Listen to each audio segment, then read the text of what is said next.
Hello students, welcome back to my channel. आज जिस topic के बारे में हम डिस्कस करने वाले हैं वो न्यूट्रिशन के बारे में ही कुछ एक्स्ट्रा चीज़ें होंगी जो कि आपके लिए काफ़ी इंपॉर्टेंट है। इसके पहले हमने न्यूट्रिशन के बारे में समझा था कि न्यूट्रिशन जो होता है process of supplying energy, supplying food for energy. ये हमने बेसिक डेफिनेशन समझी थी न्यूट्रिशन के बारे में। हमने टाइप्स ऑफ न्यूट्रिएंट समझा था, टाइप्स ऑफ न्यूट्रिशन समझा था। उसके बाद ऑटोट्रॉफिक न्यूट्रिशन में कुछ इवेंट्स ऑफ फोटोसिंथेसिस के बारे में हमने डिस्कस किया था लास्ट 2 लेक्चर्स में। अब जो हम डिस्कस करने जा रहे हैं वो न्यूट्रिशन के बारे में ही है। यहाँ पर आप डेफिनेशन देख सकते हो। न्यूट्रिशन की एक थोड़ी सी ट्विस्टेड डेफिनेशन है, मतलब ऑलमोस्ट सेम ही होता है। न्यूट्रिशन के बारे में जब हम डिस्कस करते हैं तो मतलब ऑलमोस्ट सेम ही होता है। तो यहाँ पे क्या दिया है, nutrition supply of essential organic and inorganic chemical compounds to the body.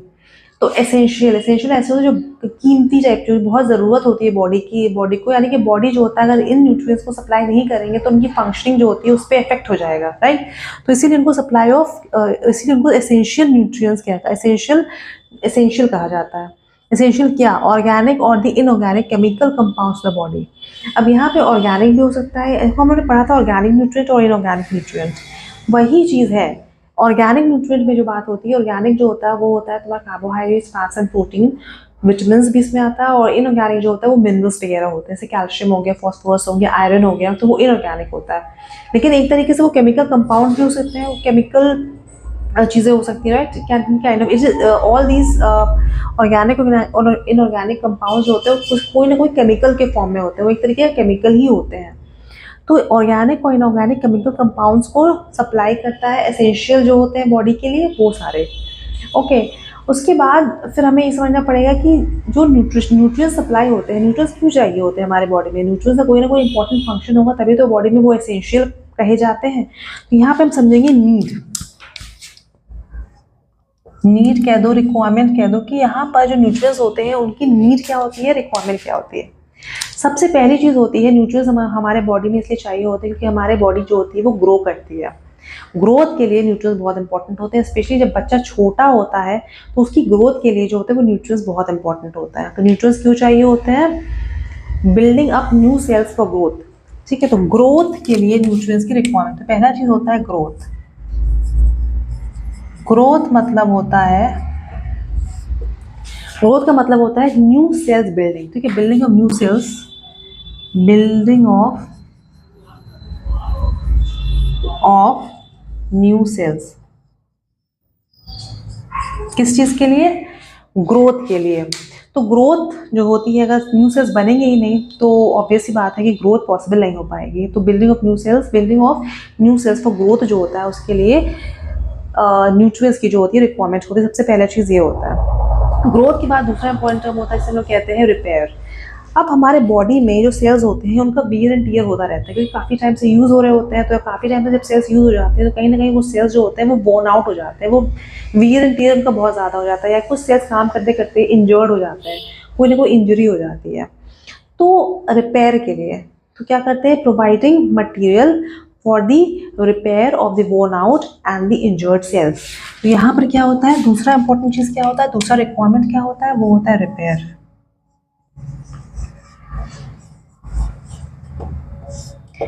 ठीक है। रिपेयर का मतलब देखो, रिपेयर का मतलब हम समझिए कि रिपेयर किसका?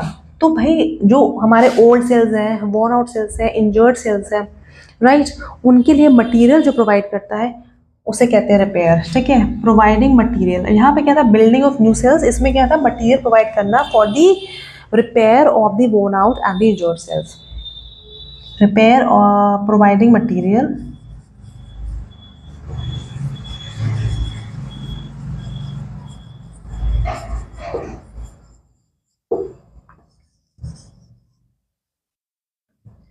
for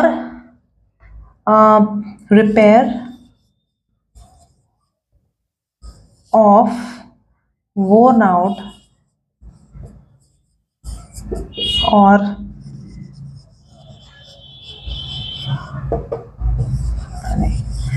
anyways. तो यहाँ पर क्या होता है कि providing material for repair and worn out of injured cells, worn out और इंजर्ड सेल्स। तीसरी इंपॉर्टेंट चीज़ ये होती है, पहली चीज़ होती है ग्रोथ, दूसरा चीज़ होता है रिपेयर, तीसरी इंपॉर्टेंट चीज़ होती है उसे हम लोग कहते हैं एनर्जी। तो एनर्जी के बारे में हम लोग बात करें तो हमारे बॉडी में डिफरेंट फंक्शंस होता है, फंक्शंस की बात अगर हम लोग करेंगे, हम लोग सारे काम करते हैं, हमारी बॉडी डिफरेंट टाइप के काम करती है, वॉक करती है, रन करती है, ठीक है, कुछ हैवी चीज़ उठानी हुई तो उसके लिए रिक्वायरमेंट होती है। तो यहाँ पर जो एनर्जी चाहिए होती है इन सारे कामों को करने के लिए, वो न्यूट्रिएंट्स से ही आती है। ऑलराइट, तो ये क्या करता है, it provides energy for the functioning of for the working of the various life functions, providing energy for various life functions। आप सीधे समझ लो कि जो एनर्जी प्रोवाइड होती है for the maintenance of various life functions, उसे हम लोग कहते हैं providing energy for various life functions. तो यहाँ पे तीसरा इंपॉर्टेंट होता है एनर्जी,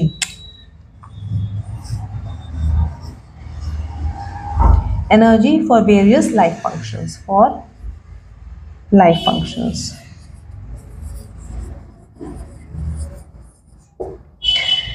तो इससे हम लोग कहते हैं एनर्जी। एनर्जी की बात तुम करोगे तो लाइफ फंक्शंस की बात तुम करोगे तो एनर्जी फॉर लाइफ फंक्शंस जो होता है वो इंपॉर्टेंट होता है। Energy that is the most important part fit for various life functions. उसके बाद फिर चौथा होता है एनर्जी के बाद, चौथी चीज़ ये होती है कि it helps in the maintenance of the chemical composition of cells. Cells होते हैं हमारे बॉडी में, सेल के अंदर एक केमिकल कॉम्पोजिशन भी होता है, तो न्यूट्रिएंट्स जो होते हैं वो सेल के अंदर जो केमिकल कॉम्पोजिशन होता है सेल का, उसको मेंटेन करने में बहुत ज़्यादा हेल्प करते हैं। तो क्या होता है, maintenance of chemical composition of cells. तो यहाँ पर नेक्स्ट हो गया maintenance, maintenance of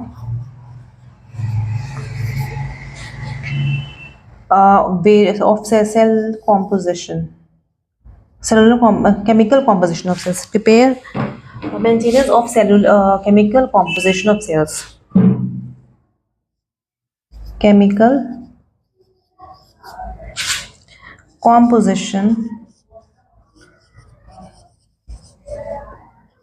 of cells।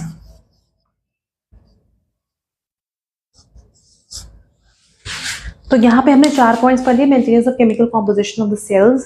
उसके अलावा ये होता है protection against infection and diseases. तो डिजीजेस हमारे बॉडी में जो होती है उसके लिए ये मतलब उससे हम लोग को प्रोटेक्ट करता है। जो भी इन्फेक्शन हमारे बॉडी में, हमारे को इन्फेक्शन हो भी गया तो बॉडी जो होता है उसकी न्यूट्रिशन, बॉडी काफ़ी हेल्दी है, आपने प्रॉपर न्यूट्रिशन लिया हुआ है, तो कहीं ना कहीं अगर कोई वायरस से बैक्टीरिया आपको अटैक भी करता है तो बॉडी जो होती है उसके अगेंस्ट एक तरीके का इम्यूनिटी भी प्रोवाइड करती है। तो protection against infection and diseases. अब जो फिफ्थ रिक्वायरमेंट होता है, जो फिफ्थ नीड होता है, वो होता है provision of raw material for various secretions, right. तो यहाँ पर होता है हमारे बॉडी में बहुत सारे सिक्रीशंस होते हैं, जैसे एंजाइम्स हो गया, हार्मोन्स हो गया, मिल्क हो गया, स्वेट हो गया। तो उसके लिए कुछ रॉ मटेरियल चाहिए होता है। तो जो ये होता है, यानी कि जो न्यूट्रिएंट्स होते हैं वो क्या करते हैं, प्रोवाइड करते हैं raw material for various secretions in the body. तो यहाँ पे raw material for the secretion, ठीक है, raw material for the various secretions, raw material for secretions, raw material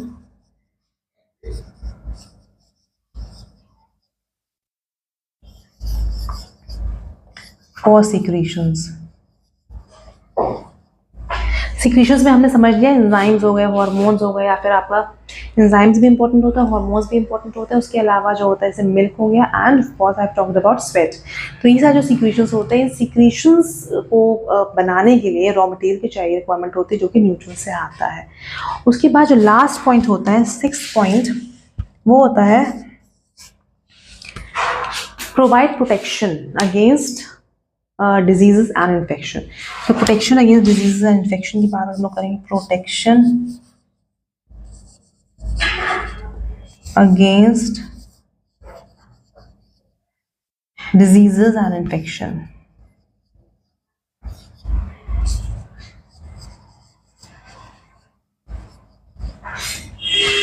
तो हमने समझ लिया यहाँ पे जो हमने ये जो पोर्शन है इसमें हमने क्या क्या समझा है। हमने समझा है कि न्यूट्रिशन क्या होता है, और सबसे इंपॉर्टेंट चीज़ ये होती है कि नीड क्या होता है न्यूट्रिशन की। सबसे पहला होता है ग्रोथ, दूसरा इंपॉर्टेंट होता है रिपेयर, तीसरी चीज़ होती है एनर्जी, चौथी चीज़ होती है maintenance of what, maintenance of chemical composition of cells हो गया।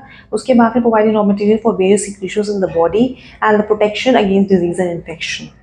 ओके, तो मेरे ख्याल से एक आधा चीज़ अगर आप भूल जाते हो दिमाग में याद रखना, एक होता है ग्रोथ, एक होता है रिपेयर, एक होता है एनर्जी, एक होता है तुम्हारा maintenance of chemical composition of cells. उसके बाद फिर होता है providing raw material for the secretions, for various secretions in the body, और लास्ट जो होता है providing protection against infection and diseases। और भाई तो ये चीज़ें जो होती है इंपॉर्टेंट होती है, ये हमने समझ लिया। अब जो नेक्स्ट चीज़ इस न्यूट्रिशन वाला टॉपिक में थोड़ा सा और हमें समझना लेना चाहिए वो ये है कि जो डिफरेंट न्यूट्रिएंट्स होते हैं, जो बेसिक जैसे कार्बोहाइड्रेट्स हो गया, फैट्स हो गया, प्रोटीन हो गया, विटामिन हो गए, और एक और था जिसका नाम था आपका मिनरल्स। ये जो चीज़ें होती हैं इसकी कहाँ इसका सोर्स क्या होता है, that is very important. Source के बारे में समझना पड़ेगा और इनका बेसिक फंक्शन क्या होता है। तो अब हम ट्राई करते हैं समझने की। पहला होता है आपका, सबसे पहला होता है कार्बोहाइड्रेट। इसको हम थोड़ा सा लाइन खींच देते हैं। सबसे पहला हम मान लेते हैं कार्बोहाइड्रेट को।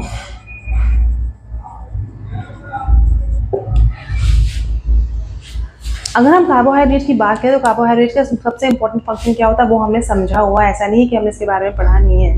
कार्बोहाइड्रेट जो होता है बॉडी को एनर्जी प्रोवाइड करता है। क्या करता है? Provides energy to the body. Provides, ये इसका मेन फंक्शन हो गया, प्रोवाइड्स एनर्जी। कहाँ एनर्जी? To body. तो बॉडी को एनर्जी प्रोवाइड करने वाला जो न्यूट्रिएंट होता है उसे हम लोग कहते हैं कार्बोहाइड्रेट। अब इसमें एक चीज़ और हम समझ लेते हैं कि इसका जो ये कहाँ से आते हैं, कौन सा बेस मेन सोर्स कौन कौन सा होता है, कुछ एग्जांपल्स हम समझेंगे। एक होता है व्हीट, एक होता है राइस और एक होता है पोटैटो। तो यहाँ पर व्हीट, राइस एंड पोटैटो और भी चीज़ें होती हैं। व्हीट हम लोग जो खाते हैं, जो हम लोग आटा जिससे बनता है, गेहूँ। राइस हम लोग खाते हैं, चावल। पोटैटो हम लोग खाते हैं, आलू। तो ये सारे जो होते हैं कार्बोहाइड्रेट के मेन सोर्सेज पाए जाते हैं। मेन सोर्सेज जो होते हैं कार्बोहाइड्रेट के वो ये होते हैं। जो नेक्स्ट है उसे हम लोग कहते हैं फैट। अगर हम बात करें फैट की तो फैट जो होता है provides energy double that of carbohydrate. ठीक है, तो क्या करता है fat? Provides energy double two that of carbohydrate. Provides energy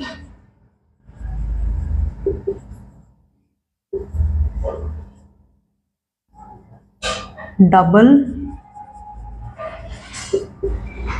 to that of carbohydrate. Okay.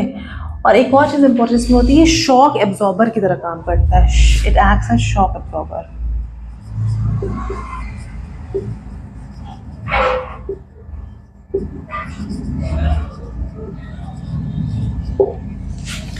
Alright, ये जो होता है एनर्जी प्रोवाइड करता है। फैट जो होता है वो भी एनर्जी प्रोवाइड करता है लेकिन डबल दैट ऑफ कार्बोहाइड्रेट। और दूसरी चीज होती है ये शॉक एब्जॉर्बर की तरह भी काम करता है। तो ये कहाँ कहाँ से मिलता है? देखो, ये जो होता है पहली बात तो मिल्क में पाया जाता है। मिल्क एंड मिल्क प्रोडक्ट्स से फैट मिलता है। तो मिल्क में, बटर में, घी में, क्रीम में और एग्स जो मिल्क प्रोडक्ट नहीं होता पर एग्स में भी फैट जो होता है वो पाया जाता है। तो मिल्क एंड मिल्क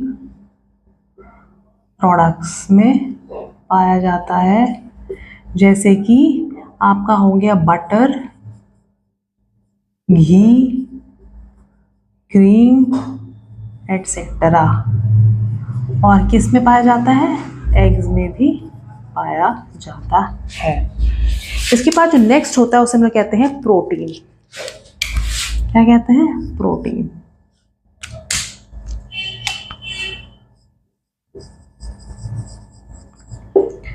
प्रोटीन की बात अगर हम लोग करें तो प्रोटीन में एक चीज़ इंपॉर्टेंट ये होती है, प्रोटीन जो होता है वो एक्चुअली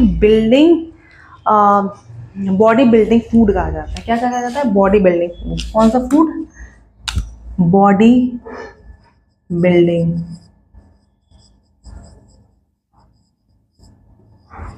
फूड कहा जाता है। इसको डिस्कवर किया था जी बर्जीलियस ने। ये जो होता है ग्रोथ के लिए इंपॉर्टेंट होता है। हमारी बॉडी में जो भी ग्रोथ हो रही होती है उसके लिए बहुत इंपॉर्टेंट होता है। ग्रोथ एंड रिपेयर के लिए इंपॉर्टेंट होता है, राइट? तो ये जो होता है ग्रोथ एंड रिपेयर, ठीक है, growth and repair.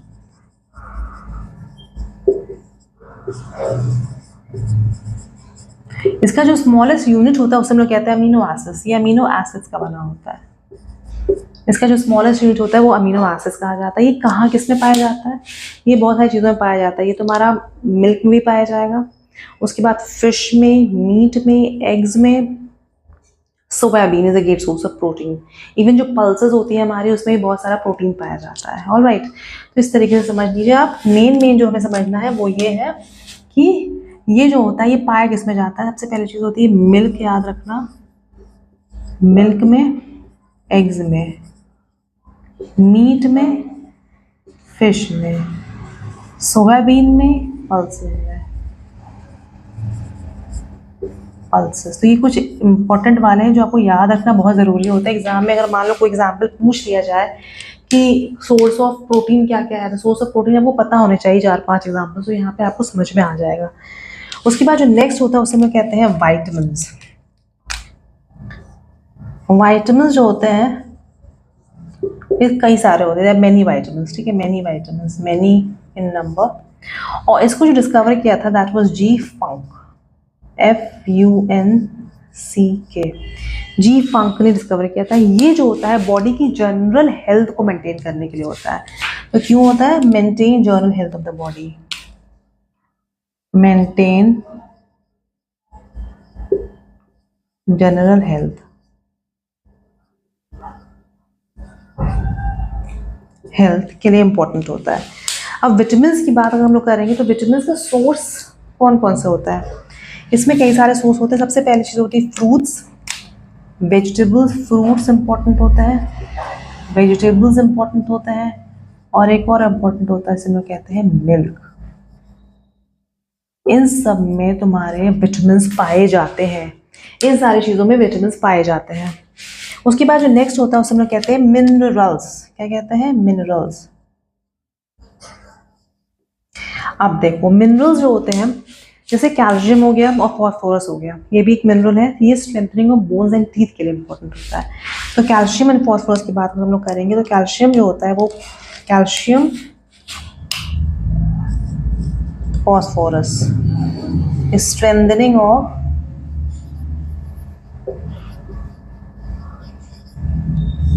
Bones and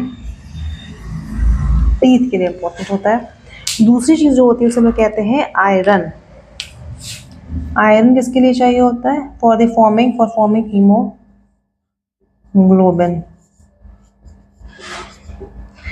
उसके बाद आयोडीन क्यों चाहिए होता है? आयोडीन चाहिए होता है for the proper functioning of thyroid gland, for the function of thyroid gland. Calcium की बात हम करेंगे तो मिल्क में पाया जाता है, we all know that calcium is found in milk. Iron is found in green leafy vegetables, green vegetables, ठीक है। और आयोडीन जो होता है वो सॉल्ट में पाया जाता है। तो ये सारी चीज़ें हमने थोड़ी समझनी। हमने समझा कि कार्बोहाइड्रेट, फैट्स, प्रोटीन, विटामिन्स और मिनरल्स। जो लास्ट लेक्चर से उसमें हमने न्यूट्रिशन के बारे में बेसिक चीज़ समझी थी। यहाँ पर मैंने ये डिस्कस करने की कोशिश करी है कि न्यूट्रिशन जो होता है वो एक्चुअली में होता क्या है, न्यूट्रिशन का मतलब क्या होता है। Supply of organic and inorganic chemical compounds the body, और जो केमिकल कंपाउंड्स होते हैं इनको हम लोग कहते हैं न्यूट्रिएंट्स। उसके अलावा उनके नीड के बारे में समझा, इसमें growth, repair, energy, right, maintenance of chemical composition of the cells is important, providing raw material for various secretions in the body। तो secretions की बात हम करते हैं तो बॉडी में बहुत सारे secretions होते हैं। उन secretions को जैसे enzymes हो गए, hormones हो गए, milk हो गया, sweat हो गया, उनको बनाने के लिए जो raw material चाहिए होता है वो इन nutrients की हेल्प से ही आता है। उसके बाद होता है protection against infections and diseases. तो ये 4-5 चीज़ें इंपॉर्टेंट थी जो कि रिक्वायरमेंट, मतलब इंपॉर्टेंस कहाँ पे न्यूट्रिशन का कहाँ पे इंपॉर्टेंस होता है, या फिर उसकी रिक्वायरमेंट होती है, या फिर उसकी नीड होती है, वो हमने यहाँ समझा। उसके बाद हमने समझ लिया जो मेन न्यूट्रिएंट्स होते हैं, जैसे कार्बोहाइड्रेट, फैट्स, प्रोटीन, विटामिन्स और मिनरल्स, मेन न्यूट्रिशन का फंक्शन क्या होता है और उनका सोर्स क्या होता है। तो यहाँ पे बस ये लिख लो, ये न्यूट्रिएंट है, ये न्यूट्रिएंट्स है, ये इनका फंक्शन है, ये इनका क्या है, सोर्स है। न्यूट्रिशन हो गया, फंक्शन हो गया, सोर्स हो गया। तो इसका आप चाहो तो स्क्रीनशॉट भी ले सकते हो, you can just take the screenshot and you can easily understand about the nutrition in detail in this particular portion. इसके बाद जो नेक्स्ट टॉपिक है उसमें हम विटामिन्स के बारे में थोड़ा सा डिस्कस करेंगे। बेसिक चीज़ विटामिन्स होते क्या हैं, ऑल ऑफ दैट, विटामिन्स कौन कौन टाइप के होता है, कौन से विटामिन्स का क्या सोर्स होता है, और उनकी डिफिशियंसी हो जाती है बॉडी में तो फिर कौन सी डिजीज हो सकती है, ये हम नेक्स्ट टॉपिक में स्टडी करें। जो मैंने आपको एक छोटा सा हिंट दे दिया है, यहाँ पर आपने समझ लिया कि न्यूट्रिशन में जो वेरियस न्यूट्रिएंट्स होते हैं उनके क्या फंक्शन होते हैं और उनके कौन कौन से सोर्सेज होते हैं, जो कि एग्जाम में पूछा जाए एग्जाम्पल के फॉर्म में, तो यू कैन ईजिली मेक। और कई बार ऐसा होता है न्यूट्रिएंट्स के बारे में लिख लिए, right about few nutrients in detail, तो पहले आप समझाओगे कि न्यूट्रिशन क्या होता है, फिर रिक्वायरमेंट क्या होती है, या फिर नीड क्या होता है, and then you can also explain about the this particular chart is very important, you should learn this chart by heart. Okay, so that is all for this video. Thanks for watching and do not forget to like, share, subscribe.